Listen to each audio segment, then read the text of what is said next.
Assalamualaikum warahmatullahi wabarakatuh. Bismillah, alhamdulillah, wasyukur wa ala nikmatillah, wassalatu wassalamu ala rasulillah sayyidina Muhammad ibn Abdillah, wala hawla wala quwata illa billah, amma ba'dah. Jamaah subuh yang dimuliakan Allah Ta'ala, kembali kita lanjutkan pembacaan hadis dalam kitab Fadilatul Quran. Hadis yang berikutnya, A'udzu billahi minasyaitonir rajim.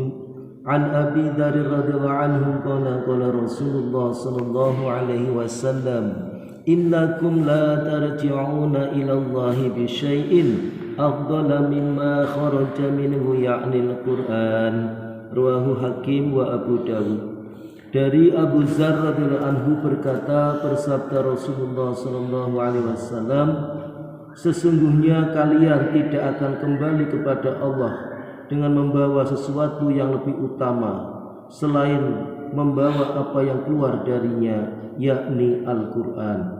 Hadis riwayat Hakim dan Abu Dawud. Keterangan hadisnya sebagai berikut. Jelaslah bahwa cara yang terbaik untuk mendekatkan diri kepada Allah adalah dengan Al-Quran. Diterangkan dalam tafsir Syekh Baqiyatun Nufus Hujatul Khalaf Maulana Syekh Abdul Aziz Dihlawi Nawarallahu Marqadahu. Dalam tafsirnya tersebut beliau berkesimpulan bahwa suluk kepada Allah adalah untuk mencapai derajat ihsan kepadanya dan mendekatkan diri kepadanya dengan 3 cara. Yang pertama adalah tasawur. Dalam syariat lebih dikenal dengan istilah tafakur dan tadabbur. Sedangkan dalam istilah tasawuf lebih dikenal dengan muraqabah. Yang kedua adalah zikir dengan lisan. Yang ketiga adalah tilawatil Quran. Cara pertama disebut juga sebagai zikir qalbi. Pada dasarnya zikir ini berasal dari 2 cara. Pertama, zikir secara umum baik dengan hati atau lisan. Kedua, zikir dengan tilawatil Quran. Zikir di sini maksudnya adalah berkonsentrasi kepada Allah dengan menyebutnya berulang-ulang sehingga menimbulkan mudrikah, yaitu bertawajuh kepadanya. Juga menimbulkan perasaan bahwa yang diingat itu berada di depan kita.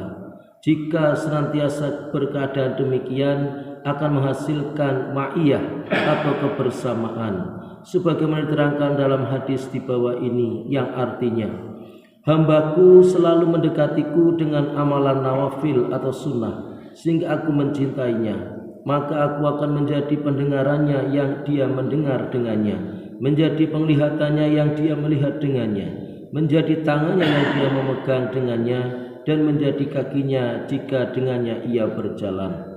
Apabila seorang hamba memperbanyak ibadah, maka Allah akan dekat dengannya dan akan menjadi penjaganya. Mata, telinga, dan lain-lainnya akan mengikuti keinginan Allah Subhanahu wa ta'ala. Disebutkan dengan memperbanyak salat-salat nafil adalah karena yang fardu itu sudah ditetapkan, tidak boleh dilebihkan. Maka dari itu sangatlah penting agar senantiasa merasakan kehadiran Allah dalam ibadah kita sebagaimana telah diterangkan sebelumnya.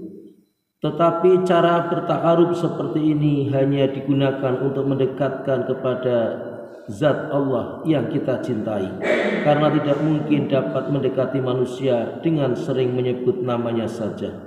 Oleh sebab itu, untuk mendapatkan takarub seperti ini harus ada 2 hal padanya.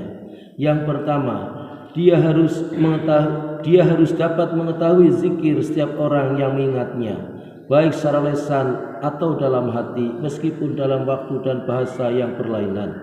Yang kedua, dia harus mampu memahami dan memenuhi keinginan orang yang mengingatnya, yang biasa disebut dengan pendekatan dan tadalli atau mendekati, atau dikenal dengan nuzul, turun, dan qurb atau penghampiran. Dan kedua sifat ini hanya dimiliki oleh Allah Subhanahu wa ta'ala. Dalam satu hadis qudsi disebutkan, "Man taqarraba ilayya shibran, taqarrabtu ilaihi dhira'an." Barang siapa mendekatiku sejengkal, aku akan mendekatinya sehasta. Ini sekedar perumpamaan, karena sungguhnya Allah SWT lebih mampu dari sekedar berjalan dan berlari. Dan keinginan serta usaha Allah SWT lebih tawajuh dan lebih dekat kepada usaha daripada usaha dan keinginan orang yang selalu mengingat dan mencarinya. Demikianlah apa yang kita dengarkan dari sebuah hadis pentingnya kita senantiasa membaca Al-Quran, mempelajari, mengamalkan, mendakwahkan, karena itu adalah hak Al-Quran yang dengannya insyaallah kita termasuk orang-orang yang dekat kepada Allah Subhanahu wa taala dan kelak besok akan kembali kepada Allah dengan membawa sesuatu yang lebih utama, yaitu dengan Al-Quran. Maka marilah petunjuk yang terbaik ini jangan sampai terlewat dalam segala aktivitas kita, maka rutinkan dengan membaca sebagai pembuka hati kita dan untuk lebih mudah mengamalkan perintahnya. Allahumma amin. Demikian, dan mari kita tutup bersama dengan doa kafaratul majlis. Subhanallah wa bihamdi, subhanallah wa bihamdika, asyhadu an la ilaha illa anta, astaghfiruka wa atubu ilaih. Assalamualaikum warahmatullahi wabarakatuh.